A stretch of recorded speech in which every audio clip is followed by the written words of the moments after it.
maamulka Jubbaland waa mid ka mid ah maamulada ka dhisan Soomaaliya wuxuu uga duwan yahay maamulada kale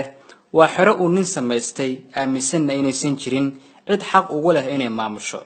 wuxuu xarig bareera u geystaa cid walba oo isku dayda inay ka hor imaato siyaasadiisa xildhibaanada maamulkaasna waa kuwa maqaar saara qaarkoodna naftooda ay uga baqaan madoobe bilowgii sanadkani wuxuu xabsiga u taxaabay xildhibaan Axmed Taajir oo kamid ahaa xildhibaanada maamulka Jubbaland xarigan ayaa yimid kadib markii xildhibaanku si cad uga hor yimid siyaasadda gurracan oo ay caburinta weeliso oo maamulkaasi madoobe ku hayo intaa kadib waxaa lagu qasbay isagoo raali ka ahayn inuu baneeyo xilka xildhibaannimo wararka qaar ayaa sheegaya in intii xabsiga ku jiray loogu hanjabay dil maanta oo taariikhdu tahay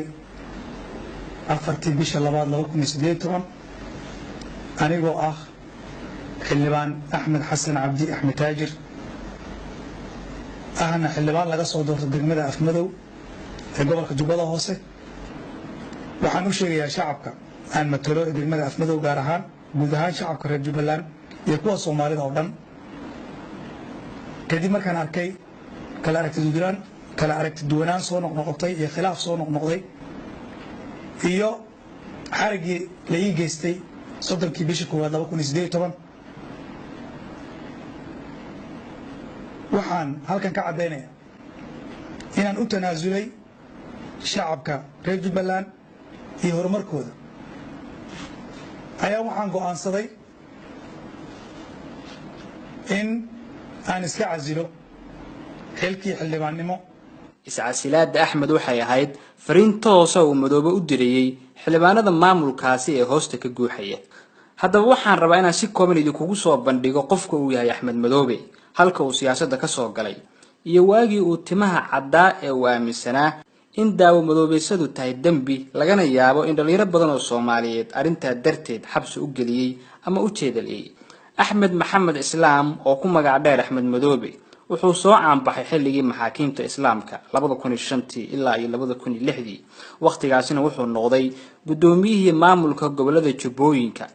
markii maxaakiimta laga saaray Kismaayo wuxuu saldhig ka dhigtay xadka Soomaaliya iyo Kenya u dhaxeeya isagoo halkaasi la joogay garab hubaysan oo lagu magacaabi jiray Ras Kamboni wuxuuna ahaa gudoomiyihii kooxdaasi oo waqtigaasi hoos imaan jirtay ururkii Xisbul Islaam wuxuuna xilligaasi dagaal kula jiray dawladda Soomaaliya sanado kadib Axmed Madoobe ururkii uu hogaaminayay waxay ku biireen al-shabaab intaasi kadib Madoobe wuxuu dagaal qarar la galay ururkaasi bishii Abriil 2011 isaga iyo ciidamada hogaaminayay oo garab weyn ka helay Kenya ayaa Kismaayo kala wareegay al-shabaab 2011 ilaa 2013 waxa halkaasi ka dhisnaa maamul lagu magacaabi jiray Asaaniya oo Uganda madax ka ahaa Axmed Madoobe ayaa samagaci u bedelay Jubbaland wuxuuna isku keenay 500 oo ergo oo isagu qortay si ay ugu doortaan madaxweyne wixii intaa ka dambeeyay maamulkaasi wuxuu ahaa xero uu ootay oo cidii ka hor imaatay dhibaatooyin badan u geysto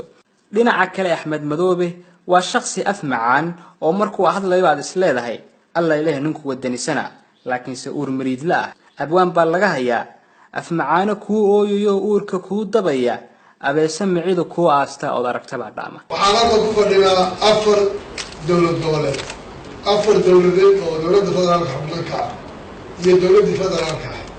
qolo waliba carab bayna calanka jamhuuriyadda federaalka oo kaliya ka taageersan xaaladaha arrinta Soomaaliya mas'uuliyiinta Soomaalida oo dhan way ka hadlaysaa waxaan aad ugu xumahay inaan kulligeena af Ingiriis lagu hadlo oo Soomaaliga laga tago arrinta ayaan loo qaadan Axmed Ingiriiska ma yaqaan waan hubaa haddaan hadda soo qorto waan akhriyi karaa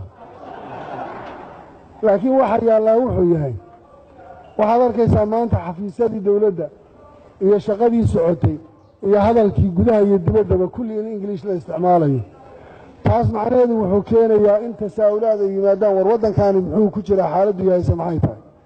marka laga soo tago wajiyada badan oo adeegsado waxaa jira xasuuqyo badan oo ka geystay magaalada Kismaayo waxaana ugu horeeya kursi joogto ah oo ay ciidamadiisa ka geystaan gudaha magaalada gaar ahaan xerooyinka dadka masaakiinta degan yihiin sanadihii u dambeeyay magaalada Kismaayo waxaa ka dhacay dhacdooyin murugo leh oo ku cusub dhagaha dadka Soomaaliyeed shacabka dulman ee ku nool xerada uu ootay Madoobe waa kuwa aan ka hadli karin dhibaatooyinka ba'an ee loo geysto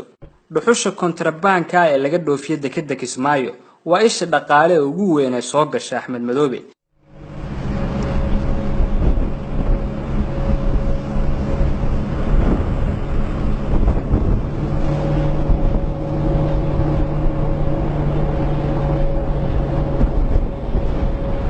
sidoo kale waa nin xiriir fiican la leh dalalka Itoobiya iyo Imaaraadka. safarkiisu ugu dambeeyay wuxuu ku tagay Imaaraadka Carabta si qaybtiisa lacageed u soo qaato, waana leen uu u xiray Cabdiweli Gaas oo ay isku waqti tageen. markii uu ku soo laabtay Kismaayo wuxuu si cad u sheegay in Imaaraadku taageersan yihiin ka Jubbaland ahaan dantoodana ku jirtay Imaaraadka, taas oo ka dhigan inuu si cad dawladda u gacan dhaafay. khaliijka dawladdu dariiq sax ah ma ku ah waxay ku dhaqmaysaa ama dib ugu noqoto wadadii ama hadday noqoto annagu aas Jubbaland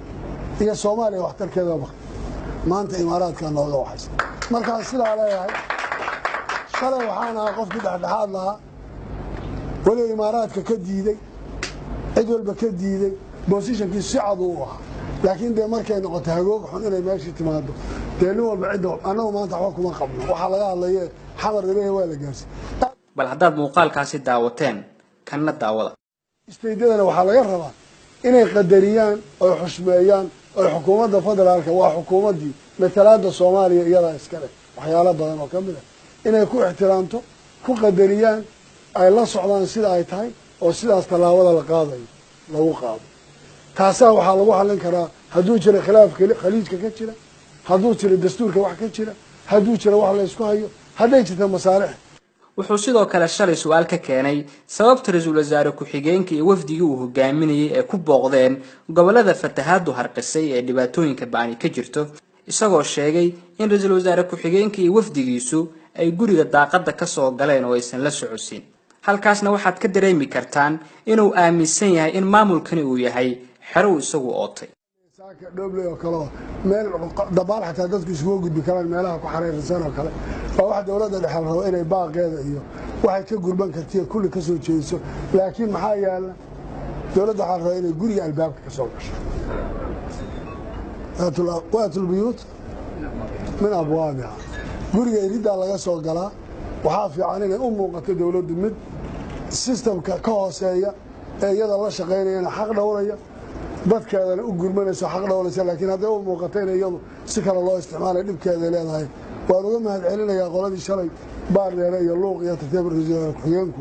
iyo xildhibaanadii la socday laakiin waxaan leeyahay aad baad ugu mahadsantihiin waase shaqadii aad lahayd inaad qabateen waxaase ka sii ficnayd idinkoo guriga idinta intaad ka soo gashaan. bal markana ila daawada isagoo leh Kismaayo dawladda dhexe ayaa maamusha umana yeeri karno oo markay doonto ay imaan kartaa. wariyaha tan oo kale arag ka bacdi aan doonayna in xukuumadda ugu tagno goobteeda hadday u baahato sababtoo waxay mudan tahay xukuumadda inaan iyada u tagno loo yeedho ma odhan kale hadda xukuumadda aan u yeedhayna sababta awoodayda ma aha hadday iyagoo ku qancaan inay noo yimaadaan ahlan wasahlan anu kuma marti qaadi karo waa dhulkooda iyagaa xukuma laakiin waxaan leeyahay soo dhowaada.